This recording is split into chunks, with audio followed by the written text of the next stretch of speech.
Presiden itu boleh kampanye loh, para menteri juga boleh.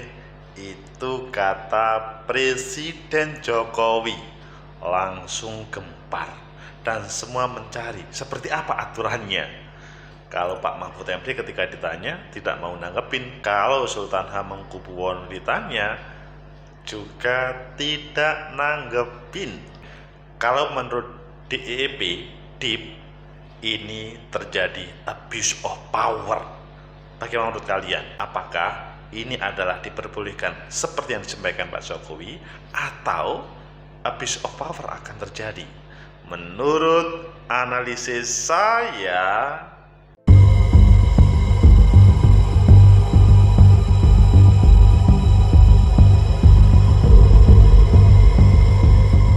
Assalamualaikum warahmatullahi wabarakatuh. Salam sejahtera untuk kita semua. Pecinta masa depan negeri, tegakkan kebenaran, lawan ketidakadilan. Abuse of power, kata salah satu lembaga yang mengkritisi tentang pemilu, begitu juga tentang kelembagaan negara terkait dengan pernyataan Pak Jokowi bahwa presiden dan menteri boleh kampanye. Sepertinya bagaimana sih yang terjadi? Ayo kita baca di beberapa media, selanjutnya nanti kita kupas seperti apa pernyataan Pak Jokowi, undang-undang, dan seharusnya seperti apa. Pertama kita baca di Detik, respon Sultan soal presiden boleh kampanye ataupun memihak, yang mana Sultan Hamengkubuwono ke-10 ini tidak merespon untuk hal itu. Tapi kalau di CNN di Indonesia, Anies respon soal boleh kampanye, saya dengar sebelumnya netral. Hal ini karena Pak Jokowi sering menyampaikan akan netral dalam Pilpres 2024. Apakah ini berbeda suasananya? Ini tentang Pilpres, tapi ini tentang pilihan. Nah, ini tentang dukungan. Kemudian kita lihat juga di CNN juga, ini yang dalam video Jokowi sebut presiden dan menteri boleh memihak di Pilpres. Tidak hanya ini memihak, bukan hanya kampanye, memihak. Kemudian kita lanjutkan di Tempo, Jokowi sebut presiden boleh kampanye dan memihak. DIP, abuse of power in election benar-benar terasa. Ini mungkin yang jadi tema nanti. Tapi kita baca ini, kalau di Detik, Mahfud enggan menanggapi soal presiden menteri boleh memihak. Dan kalau kita melihat di regulasi, maka kita cukup baca di Detik aja tentang hal itu, yang judulnya ini Jokowi bilang presiden boleh kampanye dan memihak, ini aturan mainnya. Kita baca hal ini. Pertama yang ada di Tempo, dan kemudian yang ada di regulasi. Kita baca yang ada di Tempo dulu aja. Kalau gitu, Jokowi sebut presiden boleh kampanye dan memihak. Deep abuse of power in election benar-benar terasa. Presiden kerap, ini Tempo.go Jakarta, Direktur Demokrasi and Electoral Empowerment Partnership Indonesia Neni Nur Hayati menanggapi pernyataan Presiden Joko Widodo soal presiden boleh berkampanye dan memihak dalam pemilu.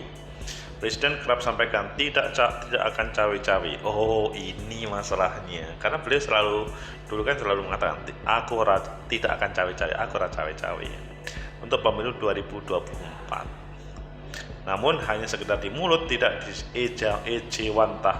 tidak diaplikasikan dalam bentuk tindakan. Kata ini dalam keterangan terus di aplikasi perpesanan. Oke, jadi karena beliau ngomong sendiri, akhirnya kemudian ini yang menimbulkan pro dan kontra. Nah, ini menyatakan dirinya sudah tak bisa menjamin Presiden Jokowi akan netral. Ia mengkhawatirkan segala, jadi DIP sudah tidak.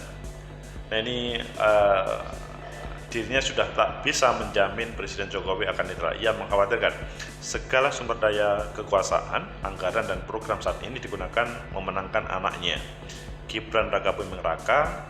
Gibran merupakan calon wakil presiden dan dari Prabowo Subianto ini yang catatan dari Neni Dip. Jadi sudah tak bisa menjamin Presiden Jokowi akan netral. Ia mengkhawatirkan akan segala sumber daya kekuasaan, anggaran, dan program saat ini. Ini yang membahayakan.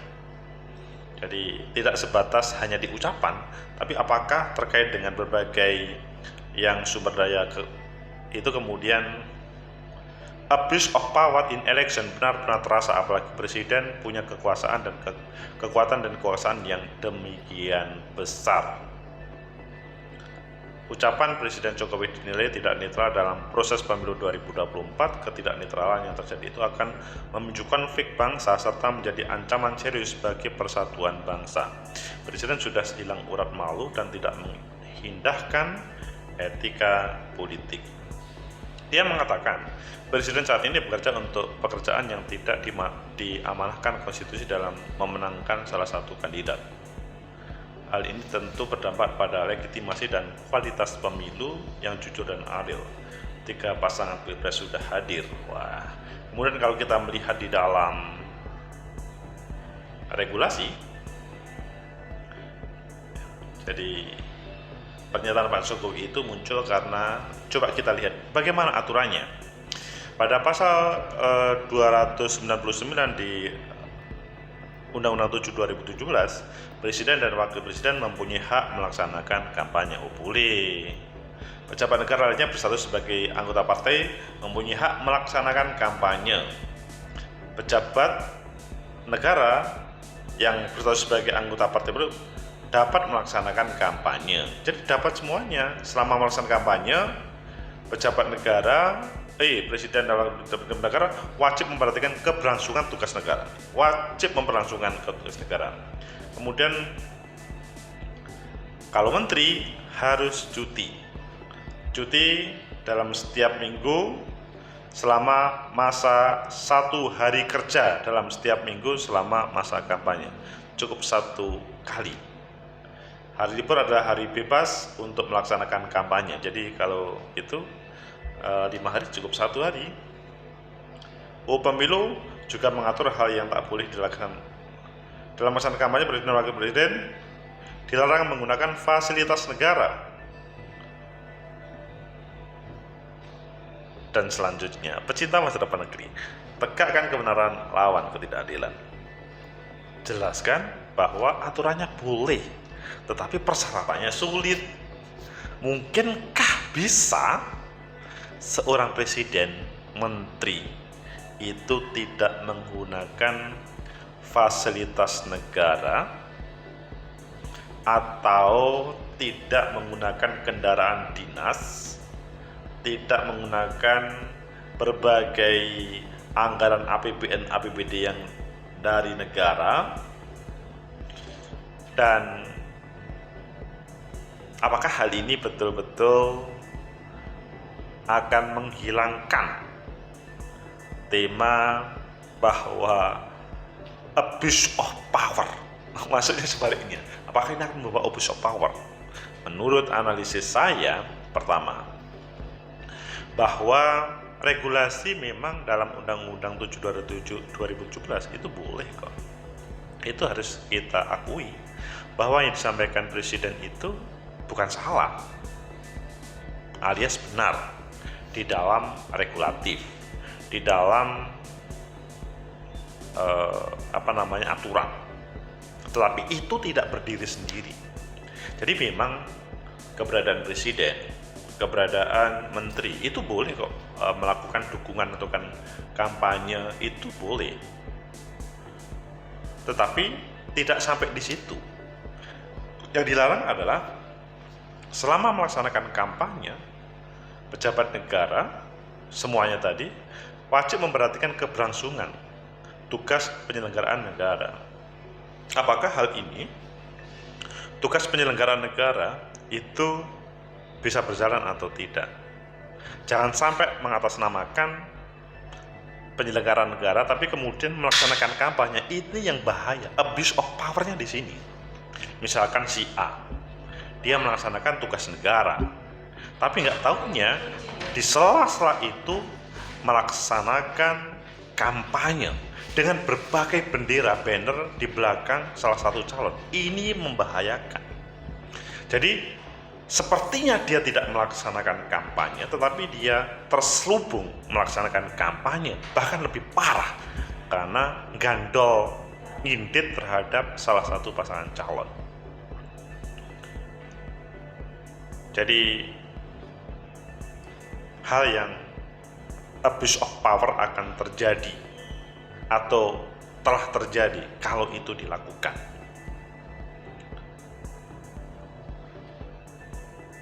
Diperbolehkan dengan tidak diperbolehkan, itu memang kita berbicaranya berbeda. Satunya itu mengatakan boleh, itu adalah memang diperbolehkan, tetapi ada syaratnya. Lah syaratnya itu yang kemudian yang membahayakan.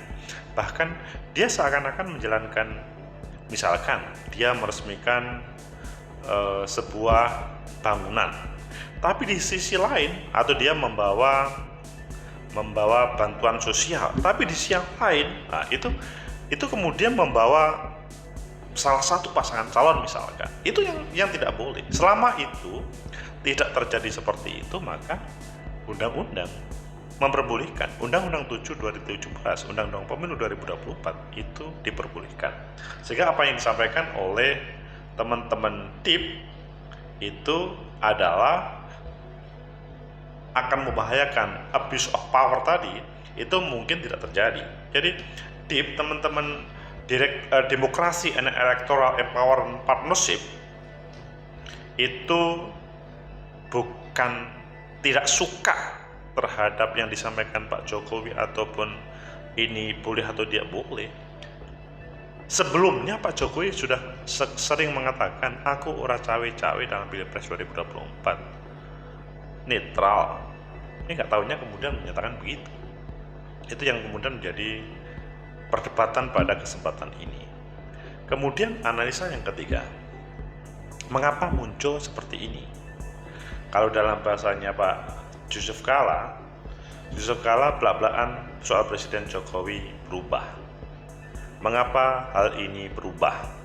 Ada sebuah perbincangan tentang Pak Jokowi, tapi itu adalah yang disampaikan oleh Pak JK, yang kemudian Pak JK mengambil sikap yang berbeda dengan Pak Jokowi.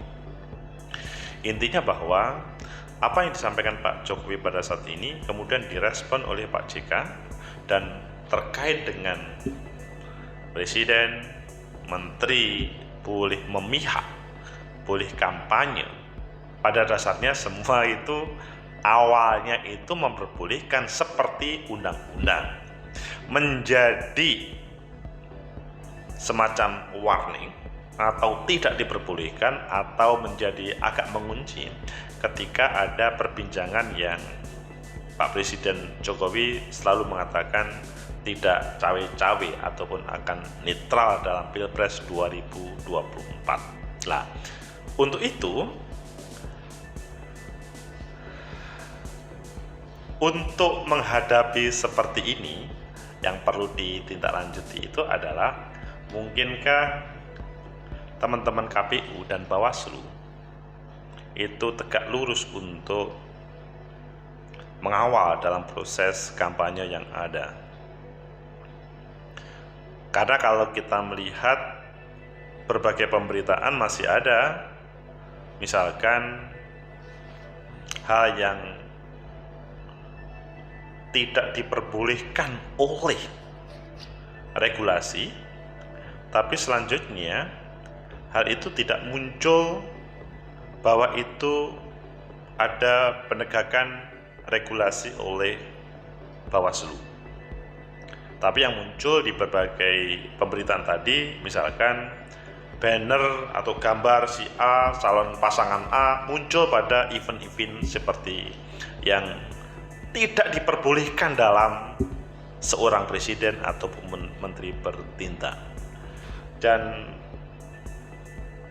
sampai bisakah misalkan ketika seorang calon presiden, seorang menteri yang dia mendukung salah satu itu, ketika posisi berada di Papua, ketika posisi berada di misalkan Kalimantan, itu adalah keuangan dari lembaganya itu atau dari memang lembaga miliknya sendiri.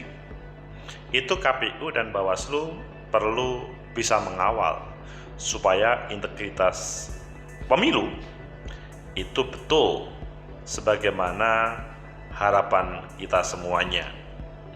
Semoga tidak salah mengartikan apa yang disampaikan oleh Pak Jokowi.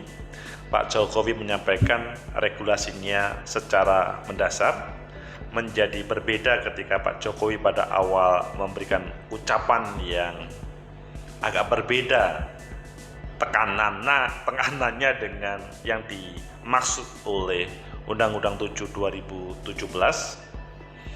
dan menjadi menjadi interpretatif lagi ketika bagian dari Pak Jokowi, keluarga dari Pak Jokowi menjadi calon pada Pilpres 2024. Semoga bermanfaat. Like, subscribe, comment, and share. Sampai jumpa.